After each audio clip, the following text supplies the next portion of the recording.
Some of these events in The Fly were really absurd. Yeah, but maybe the events of the next episode will clear up what happened. Or those events will just prove how badly written this show really is. Hit it!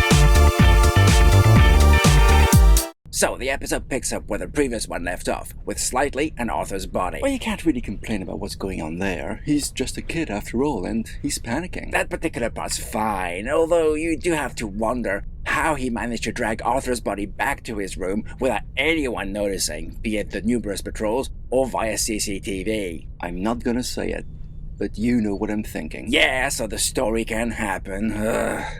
And you'll find that that's becoming the mantra of this show. Like being able to evade patrols. Slightly, and Smee, because he had to recruit him, evade all the security on the base so many times it was becoming absurd. Like, at one point, a patrol is walking away from them, and they're just carrying Arthur's body behind them down a corridor, and no one notices. Maybe they've got some kind of super quiet mode as part of their robotic skills. Don't make me laugh. They also evaded patrol outside, and that moment was beyond absurd. It takes just a few seconds for the patrol to pass them by, and in that time, while the two are hiding, the facehugger leaves Arthur, climbs a tree, and waits for one of the kid robots to pass overhead so he can drop on them because, of course. And Arthur wakes up and walks far enough away for the kids to not be able to find him, and yet the passing patrol doesn't see or hear any of this because the kids were screaming. How does that even work? So the story can happen, yes. And of course, we all know Arthur's not long for this world. There's no real element of surprise there, but unlike for John Hurt in Alien, I don't know, I just didn't seem to care. It happens, the chestburster gets out and he dies. I didn't get any emotional impact from it at all. Well, when it happened to John Hurt, we as the audience had never seen anything like that before, so of course it would have been more impactful. Nah, I had more of an emotional impact in the scene in Aliens, where they found that woman whose chestburster was about to rip her open. Here, there was really no emotion, which is a shame. That could have been a moment. So then, Slightly decides to take Arthur's now-dead body tomorrow. Well, the chestburster escaped, and there's not much else he could have done. Don't forget, he feared for his mother's life, and they're late, as he told me. Except they weren't late enough not to have the time to fashion a pretty cool raft for Arthur's body, with well-cut bamboo, all attached with rope.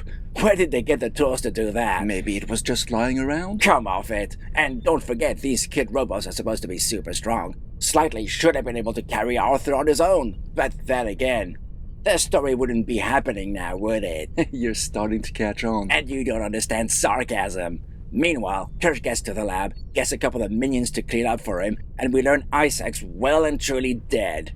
He shows Cavalier how Isaac got stuck in the cage, but not what happened to Arthur. We're supposed to think that Kirsch has got some hidden agenda. Yeah, I don't have a problem with that, but Cavalier's supposed to be this genius, right? If he sees the sheep eye octopus spooked Isaac so he accidentally locked himself in the cage, why would he not question the fact the cage was open, the fly had escaped, and Isaac's body was halfway out the cage? So the story can Okay, enough of that. Then Wendy, or Marcy, walks in, sees Isaac's body, and understandably freaks out, then threatens the guard to let her pass by showing she can talk to the xenomorph. So they let her go? Talk about lax security. Well, that's because Joe has to find her in her room and convince her to leave, which is easier now that she knows she's not safe here. And I'm fine with her wanting to take the other kid robots with her, except only Nibs agrees to go. She can't find the boys, and Curly's not going. Yeah, about that. I'm fine with her agreeing not to tell where they went, but right after she saw Marcy free the xenomorph through her CCTV magic controlling skills? That's not the ambitious, arrogant Curly I know. Marcy's callous attitude to human life was a bit of a shift, mind. Don't I know it? She's a complete murderer now, and her brother doesn't seem to even care. I mean, I know Nibs doesn't. She's still nuts. But Joe? He just wants to get off the island. With a murderer? With his sister. Same difference. Oh, and considering the xenomorph gets out and kills everyone, you can put your theory to bed that the other xenomorph's murder spree was caused by it being controlled by the eye octopus. Yeah, so much for that theory. One thing I'd like to understand, though, Cavalier and Kirsch realize the kid robot's trackers have been turned off, so why not turn them back on immediately? Why go and see the psychiatrist instead and ask her where Arthur is? Maybe they don't have the clearance code to reactivate them? The boy genius. And his faithful robot. Come off it. Well, Kirsch clearly has his own agenda, since we then see him help Slightly and Smee get Arthur to the beach. To make us think Kirsch works for Yutani, except he doesn't. That was all a ruse to catch Morrow, which involved killing Arthur, which Kirsch seems to have no problem with, even though he's the engineer genius who built the kid robots. Well, that should be worth something, no? And somehow he manages to capture the chestburster, who could have been anywhere on the island. Well, there was so much undergrowth, it decided to slither in the open, and that's when it got captured. Convenient. Just like it's convenient that Marcy, Nibs, and Joe just happened to find the graves where the kids' original bodies were buried. That's to give us some emotional moment. But why bury them at all? Like, there was obviously no ceremony since that location was unknown to them. So I ask again, why bury them? I mean, they could have been cremated. And why go through the time and expense to place headstones in a secluded, likely hidden part of the island? Actually, they told their families they died, right?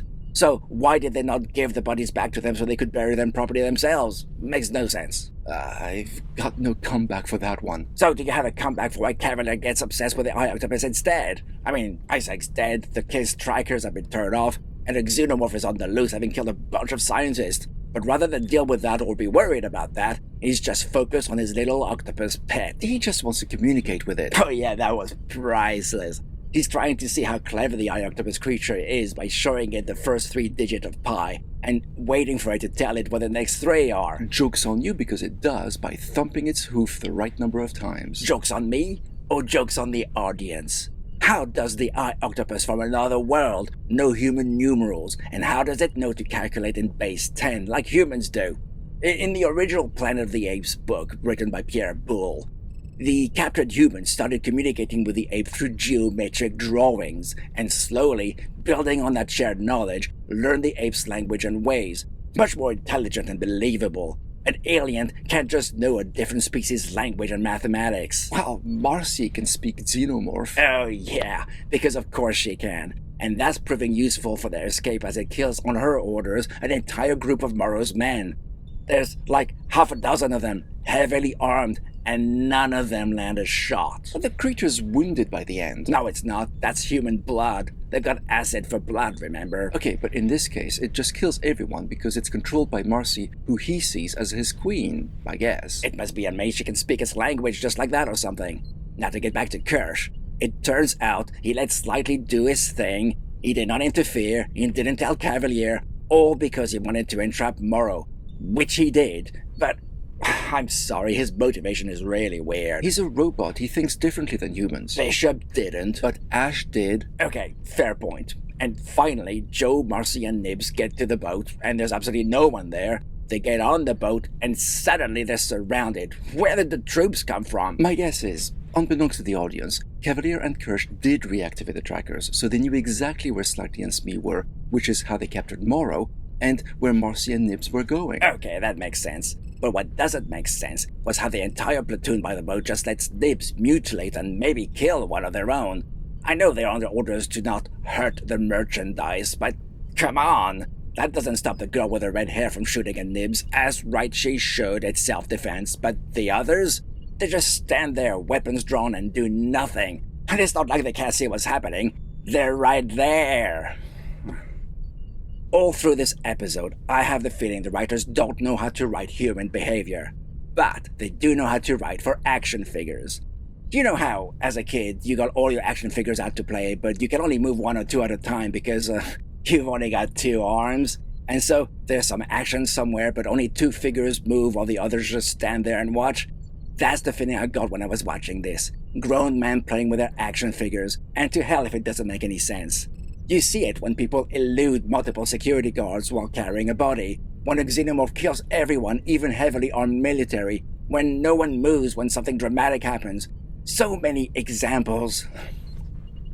I do miss good writing.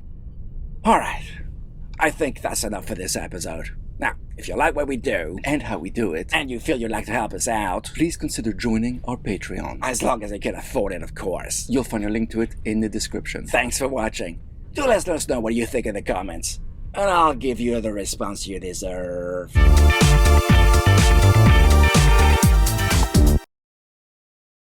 Well, when it happened to John Hurt, Well, when it happened to John Hurt, we as the audience had never seen anything like that before, so of course it would have been more impactful. Why isn't it not working?